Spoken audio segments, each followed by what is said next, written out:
Bismillahirrahmanirrahim. Assalamualaikum warahmatullahi wabarakatuh. Bersyukur kita kepada Allah dengan mengucapkan Alhamdulillah. Bersalawat kita kepada Rasulullah dengan mengucapkan Allahumma salli ala Sayyidina Muhammad wa ala ali Sayyidina Muhammad. Dengan iringan doa, mudah-mudahan kita semua senantiasa mendapatkan taufik, hidayah, dan inayah dari Allah Subhanahu wa Ta'ala. Baik, apa kabar teman-teman semua? Kembali lagi bersama channel Mazi atau Journey. Hari ini saya tertarik membahas tentang biaya haji tahun 2023. Jadi kemarin saya baca berita tanggal berapa kemarin ini? Jadi tanggal 30 September 2022, beberapa hari yang lalu itu, Kementerian Agama itu mengundang sejumlah tokoh ormas Islam untuk membahas istitoah dan biaya haji. Nah, unik caranya ya, caranya itu ini menurut saya ini sinyal gitu. Sinyal bahwa harga haji tahun 2023 itu akan ada penyesuaian. Itu bahasa halusnya. Kalau bahasa yang mudah dimengertinya kenaikan gitu. Jadi akan ada kenaikan untuk biaya haji tahun 2023 ini. Ya menurut saya sih wajar ya, karena kan lagi tren sekarang ini, apa-apa naik gitu kan, BBM naik, minyak goreng naik, bahan bangunan naik, ya pokoknya naik semualah gitu. Menurut saya sih wajar gitu kan, karena kenaikan itu ya bahasa halusnya tuh penyesuaian gitu, harus ada penyesuaian terhadap kenaikan-kenaikan komponen-komponen ibadah haji itu gitu. Jadi kalau teman-teman mau tahu gitu kan, apa sih yang mempengaruhi kenaikan biaya haji itu gitu, komponen-komponen yang mempengaruhi kenaikan haji itu ya bisa saja itu dari biaya akomodasinya, misalnya tiket pesawatnya mengalami kenaikan gitu, dan itu sudah pasti teman-teman, karena aftur naik otomatis harga tiket pesawat 2022 sama harga tiket pesawat 2023 itu pasti berbeda. Pasti lebih tinggi harga pesawat untuk haji tahun 2023, itu satu komponen. Kemudian nanti belum lagi di Saudi itu para jamaah haji kan nanti dapat hotel tuh. Mereka diinapkan di hotel, walaupun nanti yang reguler itu hotelnya itu ya jaraknya lumayan dari Masjidil Haram, tapi nanti tetap dapat shuttle bus ke Masjidil Haramnya. Jadi 5 waktunya tetap bisa ke Masjidil Haram dengan menggunakan shuttle bus. Nah, tentu saja harga hotel di Saudi itu dipengaruhi dengan kebijakan-kebijakan pemerintah Saudi sendiri. Seperti Saudi itu sekarang sudah menerapkan pajak. Jadi kemarin itu kalau saya nggak salah itu ada 2 pajak. Negaranya sendiri itu menerapkan pajak, kemudian Mekah sendiri itu ada pajak lagi gitu. Ada 2 pajak itu kalau saya tidak salah gitu. Nah, itu pasti mempengaruhi biaya penginapan di sana. Kemudian biaya apa lagi itu ya. Nah, pelayanan di masyairnya. Masyair itu meliputi Arafah, Mina, dan Musdalifah. Itu dari tahun ke tahun biaya masyair itu selalu naik gitu, biaya masyair itu, dan itu nggak bisa saya belum pernah ketemu gitu kan, dimana harga masyair itu turun dari tahun sebelumnya gitu. Yang ada selalu naik dan naik gitu, minimal sama. Nah, tahun 2023 biaya pelayanan masyair di sana belum tahu gitu, tapi yang jelas ini tiket pesawat pasti naik karena aftur sudah naik. Kemudian apalagi itu akomodasinya lain-lain itu kita belum tahu gitu, mengikuti kebijakan pemerintah Saudi nanti gitu. Nah, dari tiket pesawat saja sudah pasti naik gitu, kemungkinan otomatis gitu biaya ibadah haji tahun 2023 itu kemungkinan besar pasti naik gitu, akan ada penyesuaian. Nah, kemarin itu Kementerian Agama mengadakan forum muzakaroh gitu. Muzakaroh diundang itu sejumlah ormas, antara lain ada NU, perwakilan dari NU, Muhammadiyah, Persis, Al-Wasliyah dan Al-Irsyad. Kemudian di pertemuan itu hadir juga tuh Dirjen PHU-nya Pak Hilman Latif, kemudian ada staf khusus Menteri Agama, kemudian yang hadir tuh ada juga Dirjen Bina Haji Pak Arsyad Hidayat, kemudian ada dari Direktorat Pelayanan Haji Luar Negeri Pak Subhan Khalid, serta ada perwakilan dari BPKH. BPKH ini adalah Badan Pengelola Keuangan Haji. Acep Riyana Jaya Prawira, kemudian ada dari BRIN, yaitu Badan Riset dan Inovasi Nasional. Nah, itu dibahas tentang istitoah haji, ditinjau dari aspek fikih, finansial, dan kesehatannya. Ada hal yang menarik dari apa yang disampaikan oleh Pak Acep Riyana ketika di Muzakaroh itu. Beliau mengatakan, pembiayaan haji itu kan menggunakan pola subsidi ya, di mana subsidi itu lebih besar dari biaya ibadah haji itu sendiri. Jadi misalnya begini, biaya real haji itu 80 juta. Nah, itu kemudian jamaah haji itu membayar sekitar 36 juta. Artinya itu ada uang sebesar 44 juta untuk mensubsidi jamaah haji itu sendiri gitu. Jadi lebih besar subsidinya ketimbang jamaahnya bayar gitu. Nah, itu dikaji di situ. Menurut Pak Acep itu, kalau pembiayaan masih menggunakan pola seperti itu, subsidi lebih besar daripada biaya ibadah hajinya itu nanti akan mengganggu keberlanjutan keuangan haji. Sebab kalau dipertahankan pola itu, maka akan mengerus nilai manfaat hingga habis di beberapa tahun mendatang.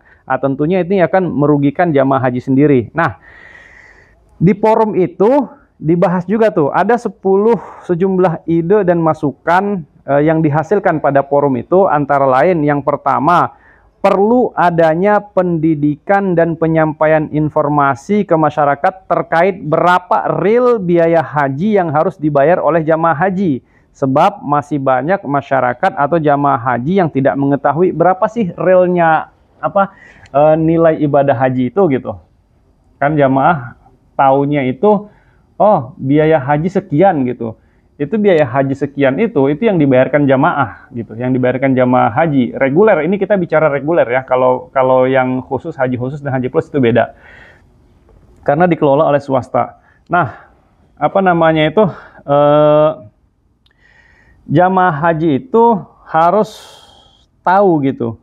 Harus tahu berapa nilai real sebenarnya gitu. Itu harus ada sosialisasi dari Kementerian Agama sebenarnya. Berapa nilai real ibadah haji itu sendiri.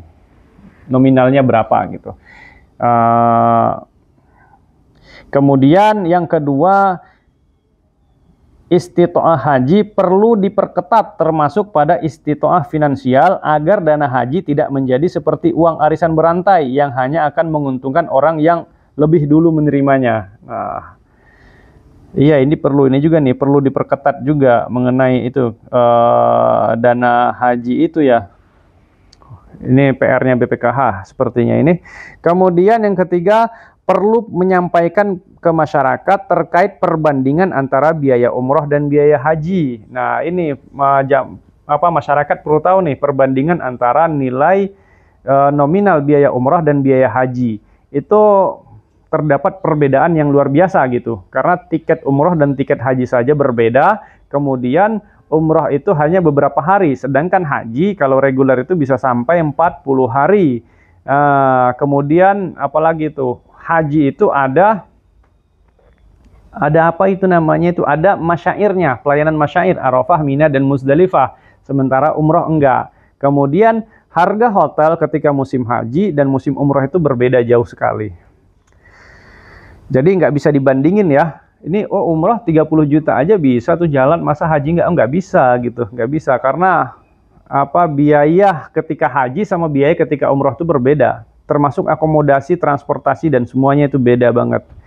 Kemudian biaya haji yang dikeluarkan dari BPIH saat ini tidak realistis karena lebih besar biaya subsidi. Wah, ini Ini poin-poin intinya sebenarnya ini ya, poin intinya nih ketika di forum muzakarah itu.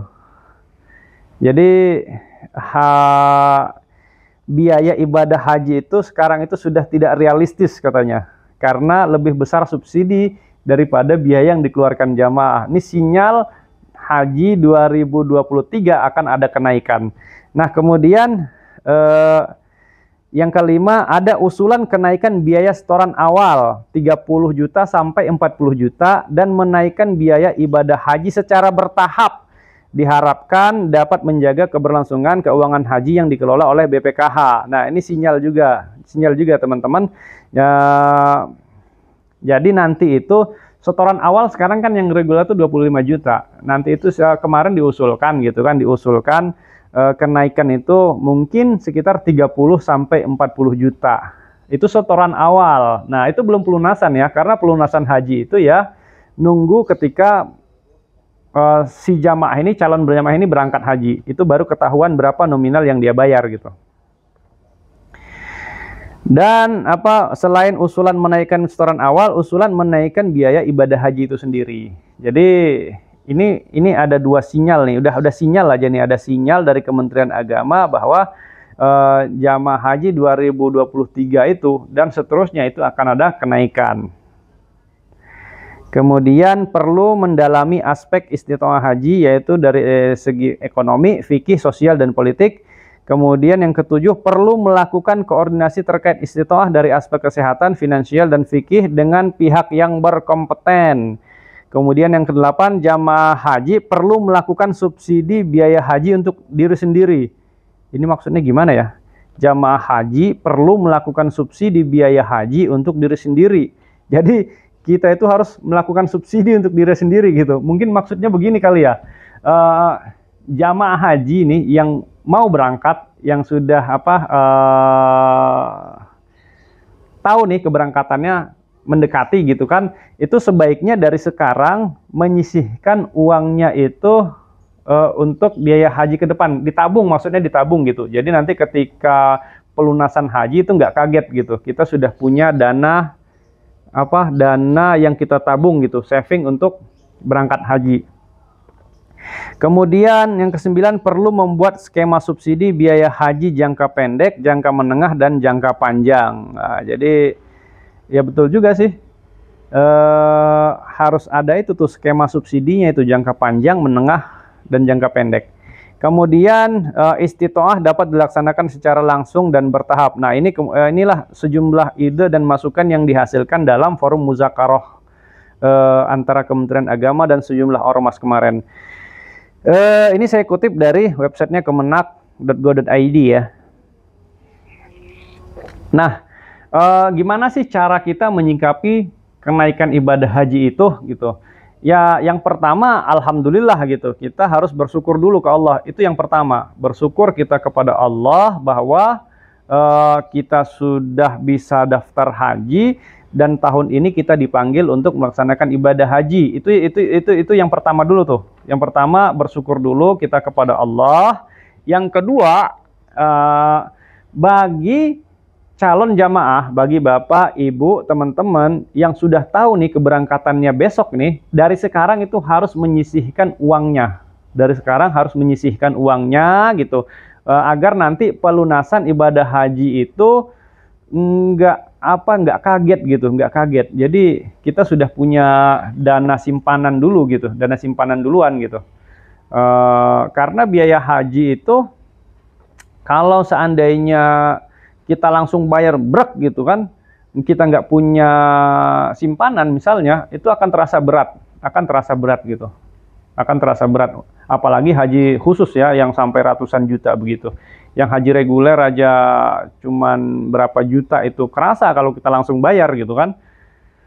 Apalagi nih nanti 2023 ini akan ada kenaikan, meskipun nanti kenaikannya berapa itu belum tahu, tapi Kementerian Agama itu sudah mengirimkan sinyal itu bahwa nanti akan ada kenaikan paket haji 2023. Jadi bapak-bapak, ibu-ibu yang mau berangkat nanti, sisihkan aja uangnya dari sekarang gitu kan.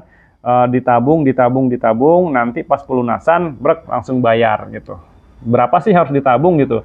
Ya kalau punya rezeki 5 juta ya tabung 5 juta per bulan gitu. Kalau nggak ada ya minimal 1 juta lah ditabung tuh tiap bulan. 1 juta gitu. Agar nanti nggak kaget gitu. Nggak kaget. Ya insya Allah mudah-mudahan gitu kan. Syukurnya kita kepada Allah ini itu menjadi jalan kita dimudahkan untuk melaksanakan ibadah haji pada tahun 2023 ini. Jadi yang sudah punya porsi dan porsinya itu berangkat pada tahun ini atau 2 tahun lagi atau 3 tahun lagi, dari sekarang sisihkan uangnya, ditabung supaya nanti pas berangkat itu tidak kaget. Nah demikian teman-teman, mudah-mudahan informasi ini bermanfaat bagi kita semua. Lebih kurang saya mohon maaf. Wabillahi taufik wal hidayah. Wassalamualaikum warahmatullahi wabarakatuh.